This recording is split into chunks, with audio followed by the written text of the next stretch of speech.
അടൂരിലെ വീട്ടിൽ നിന്നും മാങ്കൂട്ടം ഒന്ന് പുറത്തിറങ്ങിയാൽ ആളെ വിട്ട് തല്ലിക്കാനുള്ള എല്ലാ പരിപാടികളുടെയും പദ്ധതികൾ ഗൂഢമായി തന്നെ തയ്യാറാക്കി വെച്ചപ്പോഴും ആരൊക്കെ എതിർത്താലും ശരി, തന്റെ രാഷ്ട്രീയ ജീവിതത്തിന് തിരശീലയിടാൻ ആരെക്കൊണ്ടും സാധിക്കില്ല എന്നുറപ്പിച്ചു പറഞ്ഞുകൊണ്ടാണ് മാങ്കൂട്ടം ഇന്ന് സഭയിലെത്തിയത്.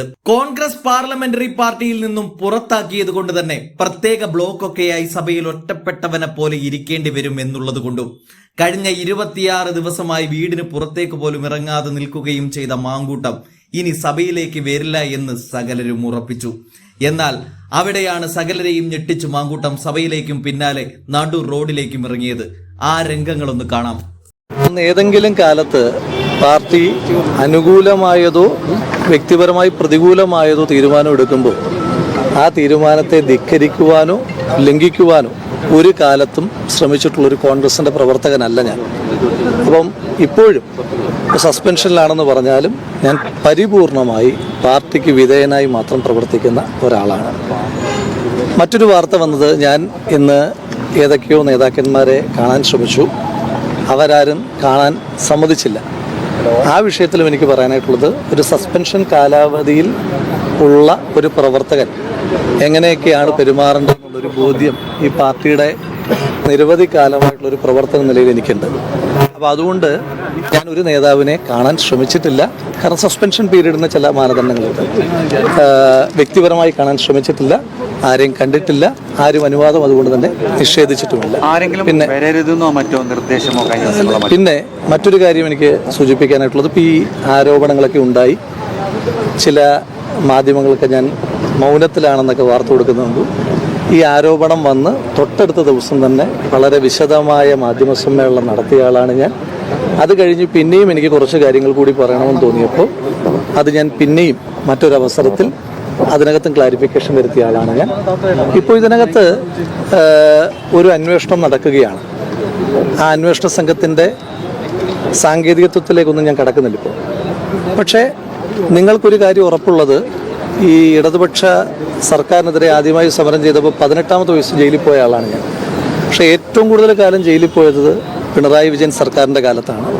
അപ്പോൾ ആ അന്വേഷണത്തിൽ നിങ്ങൾക്ക് ഒന്നുറപ്പിക്കാം, എനിക്ക് യാതൊരു വിധമായ ആനുകൂല്യം കിട്ടുന്ന അന്വേഷണമല്ല. മാത്രമല്ല, എനിക്കെതിരായി എന്തെങ്കിലും ഉണ്ടെങ്കിൽ എന്നെ കൊന്നു തിന്നാൻ നിൽക്കുന്ന ഒരു സർക്കാരിന് ഏറ്റവും വിശ്വാസമുള്ള അന്വേഷണ ഏജൻസിയാണ്. ആ സർക്കാരിന് ഏറ്റവും വിശ്വാസമുള്ള ഒരു അന്വേഷണ ഏജൻസിയാണ് അന്വേഷണം നടത്തുന്നത്.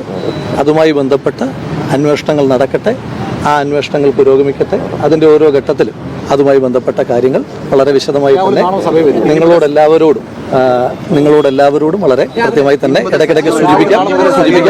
ഒരു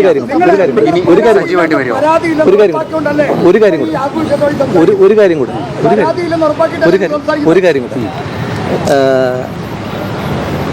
ഈ ഞാനൊരു കോൺഗ്രസിൻ്റെ പ്രവർത്തകനായി ഇപ്പോഴും സസ്പെൻഷനിലാണെങ്കിലും കോൺഗ്രസിൻ്റെ പ്രവർത്തകനെന്ന് സാങ്കേതികമായി പറയാൻ കഴിയില്ല, എങ്കിലും മരണം വരെ കോൺഗ്രസ് പ്രവർത്തകനായി കഴിയുന്ന ഒരാളാണ്. ഈ പാർട്ടിയുമായി ബന്ധപ്പെട്ട് ഏറ്റവും വലിയ ഒരു ക്യാമ്പയിനുമായി ബൂത്തുകളിലേക്ക് ഏറ്റവും സാധാരണക്കാരായ പാർട്ടി പ്രവർത്തകർ, പ്രായഭേദമന്യേ ചെറുപ്പക്കാർ തൊട്ട് നന്നായി നടക്കാൻ ആരോഗ്യമില്ലാത്ത മനുഷ്യന്മാർ വരെ ചേർന്ന സമയമാണ്. ആ സമയത്ത് ഒരു ബൂത്ത് ക്യാമ്പയിൻ നടത്തുന്നു, പോസ്റ്റർ ഒട്ടിക്കുന്നു, എഴുതുന്നു. അതുപോലെ തന്നെ സമരങ്ങൾ, ഏറ്റവും ശക്തമായ സമരങ്ങൾ. ഇന്ന് പോലും KSUവിൻ്റെ DG ഓഫീസിലേക്കുള്ള മാർച്ച് നടക്കുന്നു. യൂത്ത് കോൺഗ്രസിൻ്റെ വിവിധങ്ങളായ സമരങ്ങൾ നടക്കുന്നു. സമര നേതാക്കന്മാരെ മുഖംമൂടി അണിഞ്ഞുകൊണ്ട് പോലീസ് കൊണ്ടുപോകുന്ന കാഴ്ചകൾ നമ്മൾ കാണുന്നു. ക്രൂരമായ കസ്റ്റഡി മർദ്ദനങ്ങൾ ഉണ്ടാകുന്നു. അപ്പോൾ ആ സമയത്തൊക്കെ പ്രസ്ഥാനത്തിൻ്റെ പ്രവർത്തകർ അതിശക്തമായ ഒരു വലിയ പോരാട്ടം ഏറ്റെടുത്തിരിക്കുകയാണ്. അതുപോലെ തന്നെ സൈബർ മേഖലയിലും ഒരു ലൈക്ക് കൊണ്ടെങ്കിലും ഈ പാർട്ടിയുടെ നേതാക്കന്മാരുടെ നിലപാടുകളെ അംഗീകരിക്കുന്ന ലക്ഷോപലക്ഷം മനുഷ്യന്മാർ ലോകത്തിൻ്റെ വിവിധ ഭാഗങ്ങളിലായി പ്രവർത്തിച്ചുകൊണ്ടിരിക്കുകയാണ്.